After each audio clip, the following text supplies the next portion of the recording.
So welcome everybody to Digital Fashion Week New York. This is our final panel discussion of the day. It's been a very exciting day. And we are going to end on a fantastic conversation. So Web 3.0 from a brand perspective.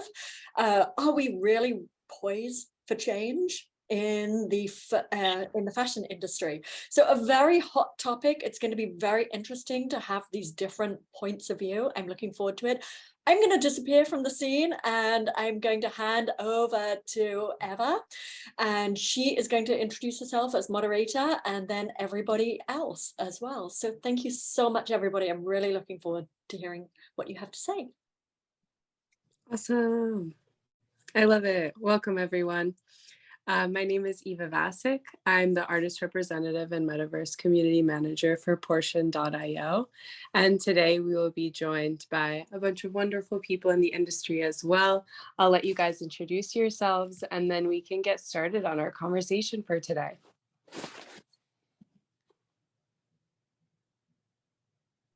All right, I'll jump in. So my name's Pavan, managing partner of a community-based strategy firm called Bellwether Culture. Since COVID, we've pivoted a little bit, and now we kind of have a whole events and digital events, hybrid events side of our company. And then one portion is content creation, a lot of it lending into Metaverse. And my background has been innovation consulting for brands. So I kind of like sit at this crosshairs of content and where that's going, plus paying close attention to where innovation is currently at and where brands should be kind of prioritizing for the future. Awesome. Hi, I'm Sasha Tityanko, and I'm Deputy CEO and Art Director for Sensorium Galaxy. At Sensorium Galaxy, we are creating a metaverse where conceptual virtual worlds converge in shaping the future of entertainment. And we are creating what we call out of this world experiences driven by technology. And of course, fashion is one of the key components that builds up our metaverse. So pretty much excited to share our viewpoints on this subject today. I can go next. My name is Olga. I'm the co-founder and CEO at Emperia. We are a virtual stores platform that helps brands and retailers to build their digital environments that integrate with their existing e-commerce channels to effectively launch and manage their virtual stores. So we predominantly focus on the fashion industry, working with the likes of Bloomingdale's, Dior, Lacoste, and other types of brands. And my background before Emperia is in fashion and retail as well. So yeah, looking forward to the discussion. So I'm Aga, I'm CEO and co-founder of GetDressed, which is a startup where we develop and deliver AI technology for fashion, mostly based on creating outfits and styling. And besides that, I'm building in other project that is related to creating wearables that can be used in many platforms, in many games, let's say. And yeah, that's my perspective, I guess I can bring. And my background is working in corporate in Google. I am Kazbek Bektursunov. So I'm from Metaverse Fashion Council Executive Board. So we are so young. We're less than 6 months. So that means less than 1 year. So we are progressing quickly. We have more than 120 advisory board members already. So we are the Fashion Council exactly as it is with Fédération de l'Haute Couture or British Fashion Council, but with the main difference that them are local. France is local, still local, America is local. Metaverse is universal. So we want to be the same entity for Metaverse fashion as British Fashion Council is for British fashion. Yeah, so quite in general. Another difference is that we are not just for fashion brands, we are for fashion brands, for tech companies, and for financial companies. Because at the end of the day, as we understand our DAO, decentralized autonomous organization, so we'll play one of the main roles in investment, yeah, into the metaverse fashion, but it's in future, as we hope. So awesome. What a power panel, guys. What even? This is awesome. Big thank you to all of you wonderful people for joining our discussion today, and a huge shout out to Digital Fashion Week and their audience. So I'm really excited to start this conversation, guys. We'll start with something pretty easy and general as far as Web3 goes. And I think maybe the best way of going about it, since we want to give everyone an equal chance to speak, we can just go down the line as we just did for everyone's opinions. For the first question, what are the key values of the Web3 economy that you guys feel is most important for us to touch on and grow in the next, few years to decade of improvements and traversal into the digital world?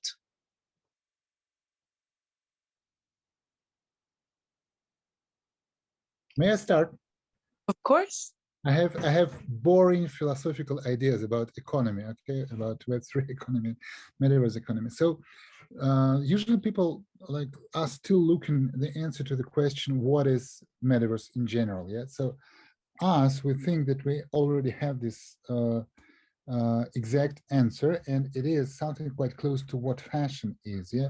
So we want to say that Metaverse fashion, Metaverse in general, is going to be the separate economic realities, separate economic world. What I mean, it's not just another window of opportunities or another window of marketing opportunities and so on.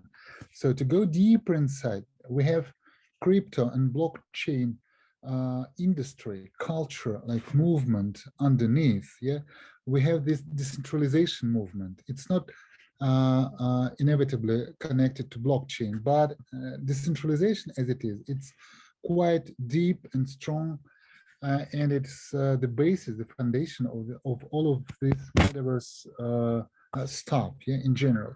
What does that mean? That means that at level of money, for instance, in my humble opinion, there will be no inflation in the metaverse. It's quite important. Nobody discusses it, but Metaverse Fashion Council is one of the organizations to start this discussion. And there should be no inflation, no governments. That's why no inflation. Yeah, no taxes still. Yeah, so that means that one of the main producers, originators of adding value, of creating value in the metaverse are creative people and not banks. Not banks with their reserve system, with their inflation attitude and so on. So not credits. Creators instead of banks. So fashion creators are one of the most organized creators in the world. Yeah, because of seasons, because of this culture, because of this background. Yeah, so I'm promoting metaverse fashion, not just metaverse in general. Yeah. So in this case, what is metaverse fashion reality? It's a new economical reality where the main agents are creative people. So we think that it's quite important momentum for all the mankind. Yeah, we think so. This is our statement.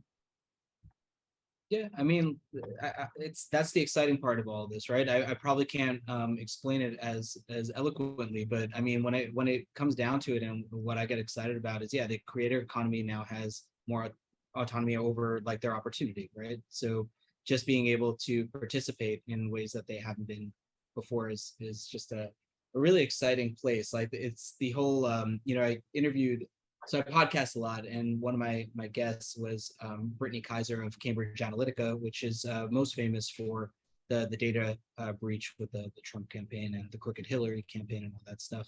And she's working, her company now, Own Your Data, has been, before kind of Metaverse kind of bursted on the seams, she really she was the whistleblower, right, at Cambridge, and now she's working on, she was kind of working towards like the anti-big data crusade, where she was saying that everyone should own their data, and this is, we're here, like we're really here where we can actually own our opportunities and participate in our creations in a way that we weren't able to before. Definitely, and maybe to build a bit on that, I really believe, like, firstly, when it comes to the decentralized ventures and building in a way of community-driven, really building community-driven creations and enabling more creative people to show their uniqueness, even with anonymity. They don't really have to, sign their own names with whatever they are creating. But there are so many new possibilities that are, getting new people and new faces also to this space. And besides of that, I think what is really important when it comes to, values of Web3 economy is, for me, the digital ownership, also digital ownership of data, but actually of anything, and coming and maybe transforming through this need of own from the physical to digital world. This is really important from my perspective. And also when it comes to that, the interoperability of whatever you can own in digital world, and you can have it, you can use it. And also when it comes to fashion, it's quite important because we can use our clothing in any way possible we want in physical world. So it should be, in my opinion, also possible practically in Metaverse and in the Web3 economy. So whether it comes to fashion or any other type of digital ownership, this is for me one of the really important parts of Web3 economy. I think just to build on that as well, and Metaverse and Web3 are quite interchangeable words within fashion industry right now, I feel like, even though they're not exactly the same. And I think Metaverse can exist without Web3 and vice versa. But in a sense, when it comes to digital ownership and digital identity, that's where Web3 is bringing, even though we're going more digital, it's kind of bringing it closer to what we're used to in the physical, because in the physical, we don't really interact with things in a flat way, right? We don't flatly text people, we talk to people, we interact with each other, we have more of an identity compared to, a picture and a profile pic on LinkedIn or on Facebook or whatever it is. So in that sense, it's kind of bringing that interaction back into the digital world and the way we own things, the way we present ourselves, the way we interact with things. I think that's what's really exciting about Metaverse as well, and Metaverse for fashion and the freedom of self-expression in that sense. And maybe I'm biased, but the cultural trend that I personally find most promising is Metaverse fashion, because fashion is huge and obviously a very lucrative industry, which has a potential to become the main driver of Metaverse development and of Web3 mass adoptions as well, because fashion unites some of the most creative designers, artists, brands, consumers, while Metaverse now at this stage serves like a blank canvas for all of them to seamlessly collaborate together. And as a result, fashion gets enriched with tech-powered creative solutions, with new tools of self-expressions, and at the same time with new mediums to attract the audience. And I think that it's not just Metaverse that benefits from fashion industry players, but it's also vice versa. Metaverse benefits fashion because, as we know, high fashion, for example, has always been associated with something very exclusive, something mostly accessible to wealthy people from certain social circles. But Metaverse is changing that. It democratizes fashion and actually many other industries. And I see it's this main value that consumers can attend fashion events, for example, regardless of their actual physical location, or try top-notch designer clothes on their avatars without upsetting their credit cards, as well as digital artists and designers can get discovered much more easily and faster and find their audiences and NFT buyers even for their craziest and most free ideas. And brands at the same time get more exposure and opportunities to experiment and engage with their customers on a new level, from Metaverse store to other branded experiences to NFT accessories and collabs with digital creators. So it looks like everyone has its own benefits here in this process. I love how we've touched on everything from like fighting inflation to the creative economy and all of the possibilities for creators, artists, fashion designers around the world. Really beautiful intro to this. I'm sure if you went another circle, you'd get another 5 answers also, right? So it's really limitless. Is I think yeah, we can go around. It's okay, we will, guys. No worries. It's like has infinite possibilities, and you guys are proof of that. To continue on with what you guys were talking about, how do the values that you guys mentioned kind of have the potential to change the fashion industry as we know it? I mean, I'll point to Sasha's answer. It's access, it's participation. I think that alone is tremendous. Just the fact that a whole new model of direct to avatar is already a trending subject, right? Just the ability for brands to connect and participate in virtual worlds or phygital worlds, in gaming environments. It's expanded it completely. I think it's also about the brand presence. And when we think about metaverse and not just kind of creator economy in a sense, but right now, when we think about omni-channel, there's so much disconnect between the brand's physical presence and the brand's digital presence. So that's where with digital worlds, we can kind of see the bridge of it and having brands more exciting presence and more exciting opportunities to create this representation of what a brand stands for, whether they're purely digital or a combination of physical and digital, and opens more opportunity for their creative realization within digital worlds as well. Also, things get whimsical, right? Like designers could design not for in real life; they could do both. Like creativity is also unleashed with this, these new platforms. Exactly. Yeah. There's no physical remits to it in a sense. You don't need to worry about the material being able to, hold the scene. I'm waiting on delivery for it and I wish it came in, but I picked up that artifact Nike hoodie where they have like, the augmented reality wings that come out of the back of it and it's, equipped with an NFC chip just to like test it out. But I got it because it quite literally will be an artifact. But I also want to kind of just like test around and play with, just kind of like these early instances of, that digital world, right? Taking augmented reality, physical products. I'm sure they're going to do what Rebecca Minkoff did maybe 7 years ago because they have an NFC chip in there and they'll rewards-based, usage and, proximity-based marketing and things like that will come into the mix. But, who knows? I don't know, but I'm here for it. So. Yeah, and I would say that even like furthermore, to me, metaverse fashion looks like digital space inclusive by design, because something which is like much more welcoming to all sorts of identities and appearances, which can be often marginalized or even called weird in real life, but in metaverse you obviously can be anyone and still look stylish. I know you can be an alien cat or a queer cowboy or a stellar superstar, and everyone is celebrated in the metaverse, and fashion is virtual fashion is there to assist, there to help.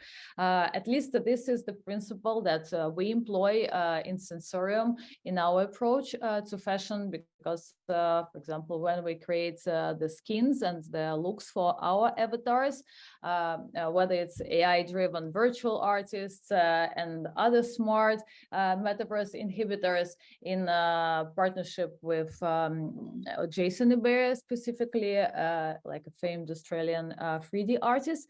So like from clothes to accessories to physical appearances and vibes, we try to design bold characters free of stereotypes and another social limitations to cater for all sorts of identities.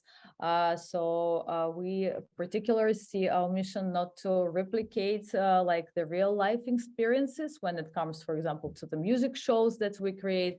And in the same approach, we see the virtual fashion, that it's more about like creating the widest possible range of choice and freedom of choice and freedom to choose your own identity, which is also affordable to anyone, basically.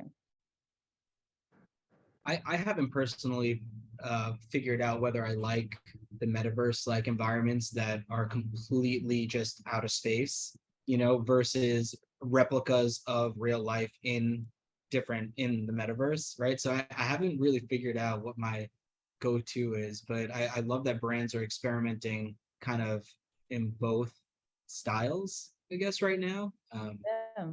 And maybe both is applicable, I think, because it also Yeah. depends on the angle. For example, I think if you want to have a business conference with your partners, you would choose something really close to life, you know, and you would prefer like a real life replica of yourself. But if you really like something out of this world and you want to go to a virtual rave, then you would maybe tend to choose something different, you know, you would like to become an alien or whatever. Also, I just wanted to mention that because music, for example, in our case is one of key components, and we have the whole virtual world prism dedicated to extraordinary music events, and it's going to be filled with shows by artists like David Guetta, Armin van Buuren, Steve Aoki.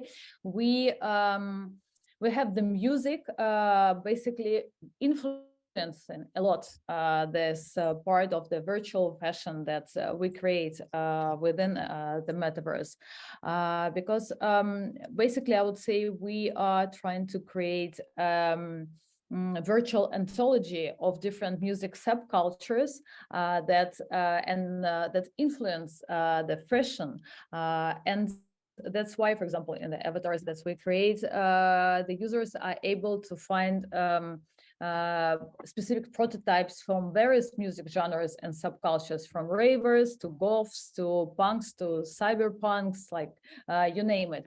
So in our particular case, we take these subcultures as a base factor and contemplate on how their communities would look like in the metaverse, and getting inspired by their music, lifestyle, values, and other relevant aspects. We develop subculture-specific collections, and that's what really inspires us. And I personally think that fashion and music have always been kind of interrelated, so it kind of can be quite specific at times.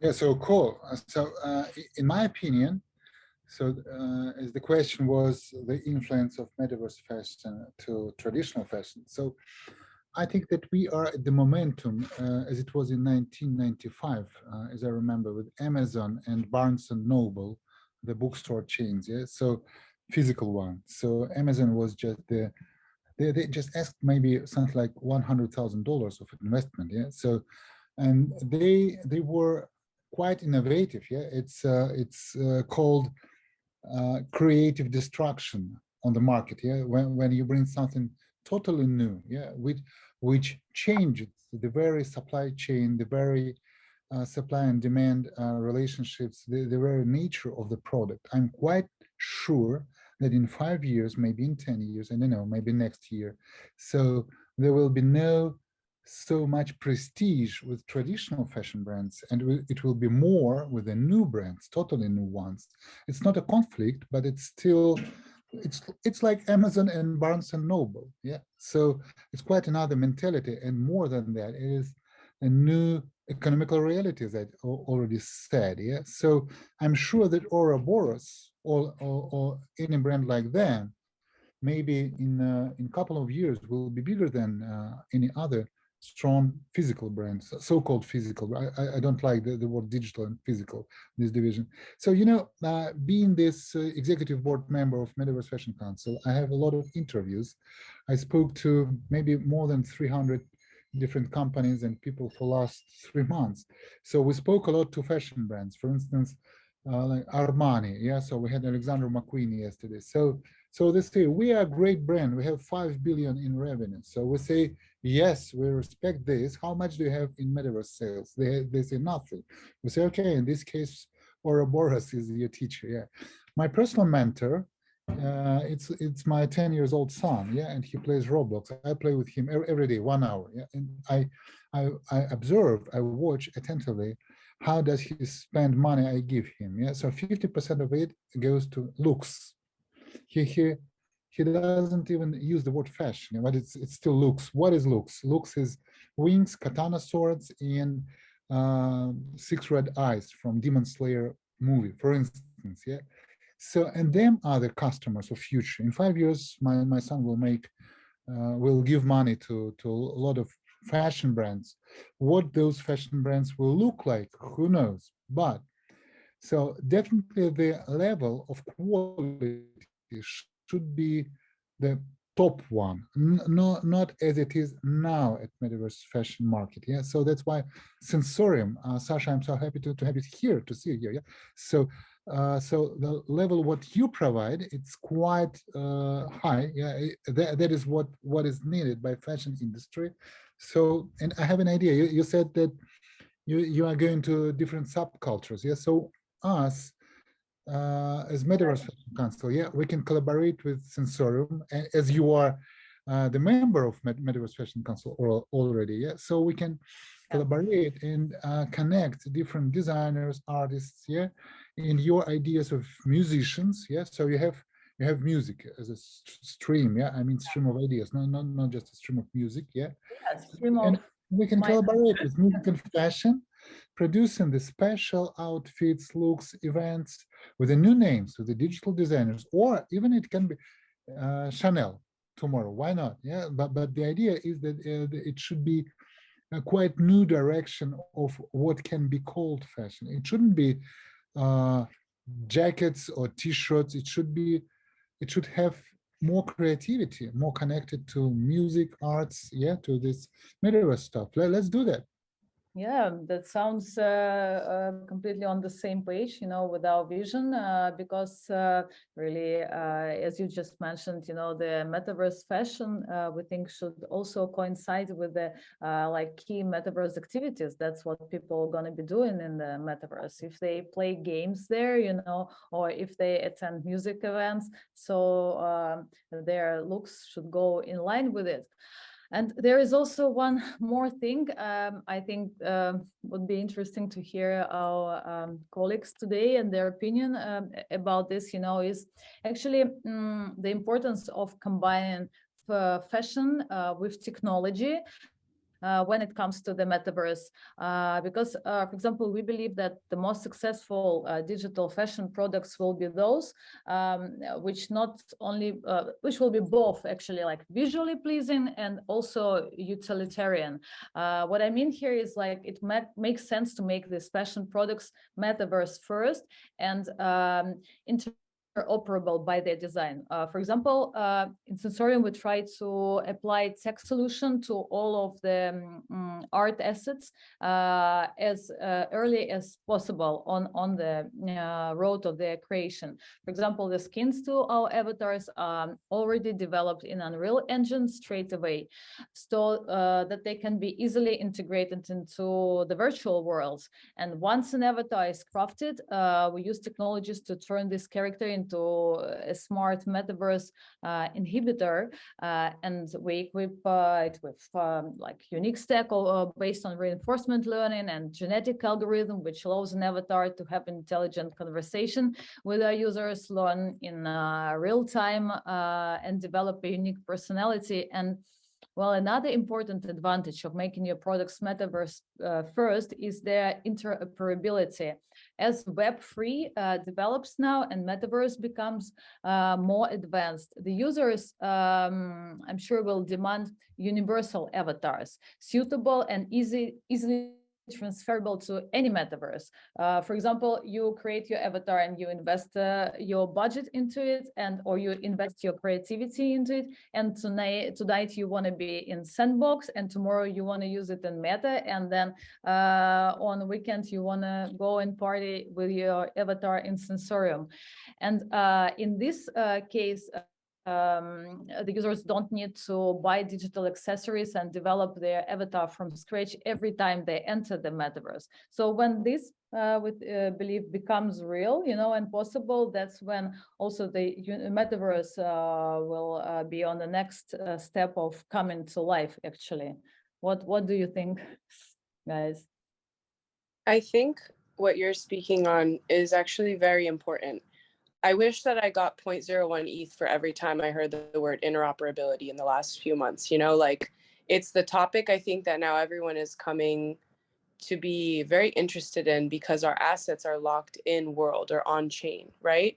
And so now it's developing on the back end of NFT platforms and metaverse avatar builders alike. where people, the customer is looking for what you ask to be able to go between worlds. Fortnite is a very big example of this, right? Where the skin is locked in the world, even though money was spent on it. So as when that tech is surmounted, right, that advancement of the technology to make it cross-chain, cross-world compatible, I think that that marketplace and that demand will completely morph. And to touch on what was said by Kazbek, which I thought was really important and interesting, right? The consumers of tomorrow no longer want to wear like plaid shirts and sweatshirts. Like it's everything now is moving towards that almost like futuristic style that we might see in movies like Hunger Games and things like that, to start with the basic and like a general example, right? Like very futuristic, very modern, very out of the box for what we've known thus far. And it's interesting because the metaverse and digital design in general, especially at this lowered barrier of entry for creators and people all around the world, I think it's going to change rather quickly. And as was mentioned, right, the kids of tomorrow, they're going to want the craziest outfits possible, right? So I think the stuff that you guys touched on is really, really interesting and definitely very future forward. And I can't wait to hear what the rest of the panel thinks about, you know, not only interoperability between worlds, between chains, right? But also that morphing of style. And I'm almost curious to hear how your individual companies are going to maybe take on those changes in the next decade. And I think what's very important to see, and that's kind of in relation to the question as well and to everything being said before, is with everything metaverse, while we're all very conscious about where it's going to go in the next few years, perhaps, but at the moment there's no real certainty, it's also very important to think about how are people using this today and where are brands of today within the fashion industry in terms of how can they progress into it and how we see this evolving. Because I think right now, what we see a lot in the market is kind of dipping the toes in the water without full commitment into metaverse presence or digital presence in any sense. And what's really exciting is when brands approach it from the perspective of how do we put all our efforts and do what we do today in the physical world or within e-commerce by adopting metaverse technologies or Web3 technologies. So say, to give you an example, we just launched a virtual store with Bloomingdale's for their 150th anniversary. And unlike a lot of the brands that would kind of launch a quick 2-week activation or really do a campaign-based showcase, they've approached it in a sense where the virtual store is really the digital representation of physical Bloomingdale's, but not in a sense that the shelves and the path of the store and the escalators are copied, but in a sense that the key brand elements are the ones being translated into the digital realm, while the store itself is, say, based in the sky and has a lot of things that are not really possible in the physical world. And I think that's where brands kind of moving towards this digital presence, where we're almost establishing digital flagships while adopting the kind of key principles of Web3. That's kind of path forward in terms of the fashion industry adopting this quicker and moving this within this transition for us as well. Yeah, I think it's very interesting, you know, depending on who it is you're catering to, especially customer based, whether it's a client you're building something for or an artist that you're putting on a show on in the metaverse, which I know that with Portion, you know, when we put on, let's say, a DJ act, right, you want to emulate this kind of experience of a concert, but add that digital feng shui and that je ne sais quoi that kind of gives it that bling in the metaverse that isn't possible in real life. But as we mentioned earlier, you know, when you're holding maybe an office meeting or something, you want to keep it completely more or less normal and in real life based. So I think it's very interesting what you say, Olga, about Bloomingdale's kind of having the store in the sky and keeping their Bloomingdale's thesis in mind when building it, but taking it to this otherworldly level. I think Artifact has done a very good job of that as well, to Pavan's point. Yeah, on our side, I mean, so my company's always been kind of, it's community based, and our values are, you know, collaboration and education. So with that, we're actually releasing, actually today we were able to start minting, but it's, you know, we're not going to announce it yet, but everything's on chain. We have a PFP project, which is not in vogue right now, but it's all fully utility based on education. And it's really about learning by doing in Web3. So we made investments in Sandbox and Decentraland to start. And we have like these clubhouses where if you're a holder, you can go and kind of like book them out and use it for like meetings and just kind of get comfortable with what this all means. And then also we'll have like, you know, monthly webinars. So when you talk about like cross-platform or cross worlds, we're right now building independently in different worlds. So we'll be looking at all different kinds of metaverse platforms to continue growing as the community grows with it. And then we already do a lot of events. You know, we have one in New York on Monday. So I actually put that next to my name. So if anyone wants to come out on Monday, we're doing a really beautiful event, which is for folks in the industries, brands meets technologies, but a lot of experiential around it. But it's at the World Trade Center on the 70th floor. It'll be like a very much a luxury, high-low kind of vibe. So if that's what we're about, and I don't know what to look at 3 years out, to tell you the truth, because all we can concentrate on is like, how do we get people comfortable with learning? There's such a hesitation on even doing that. And I think a lot of it is because these platforms are really expensive. It's not easy. There is, so you're finding that the larger brands like the Bloomingdale's of the world are the ones that are really kind of investing and being able to like, you know, take in, whether it's L'Oreal and whatever it is, they're large companies that you're hearing about. Soon that will be broken down with technology, but we're not there yet. It feels like building an e-commerce company in the mid 90s, late 90s, where it was like $50,000, $100,000 to get anything off the ground. And it didn't really quite hit, and you had to keep paying money to keep it going and keep it updated with the tech trends. So until that subsides a bit and we do figure out where we're going to go, I think it's going to be fragmented for a while. And I'm positioning our company to really just learn by being able to break things and test things at a marginal cost, or a, you know, shared cost essentially. So maybe to touch a bit of what's been said, I had the chance to watch the great panel discussions in the online event about gaming organized by Index Ventures, and there was some great minds talking about, you know, the future of gaming and of course the future of Metaverse, which is quite connected.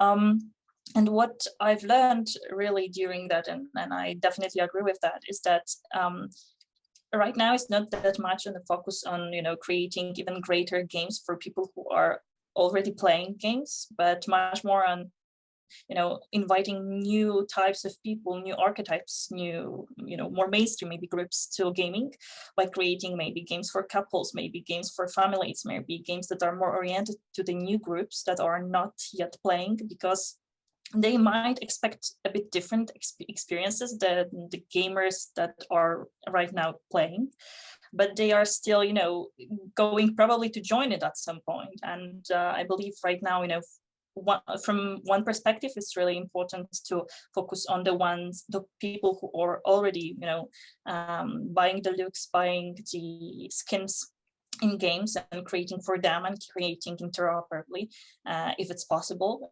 where the platforms are decentralized, because not all of them are enabling, you know, every creator to join and put their work in this space.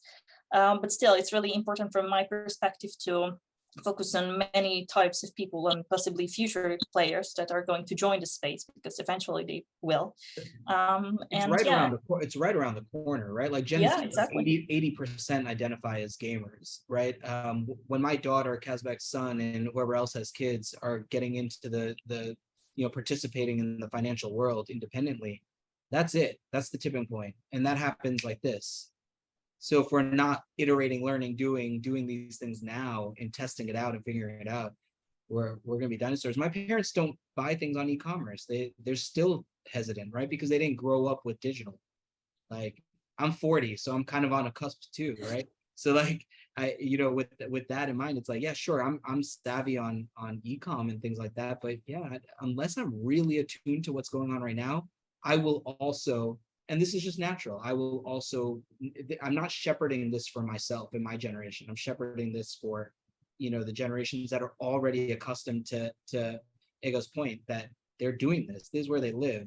It used to be Starbucks. Now it's gaming like environments, you know, like that's your third home. That's your third place. It's school, home, and Metaverse.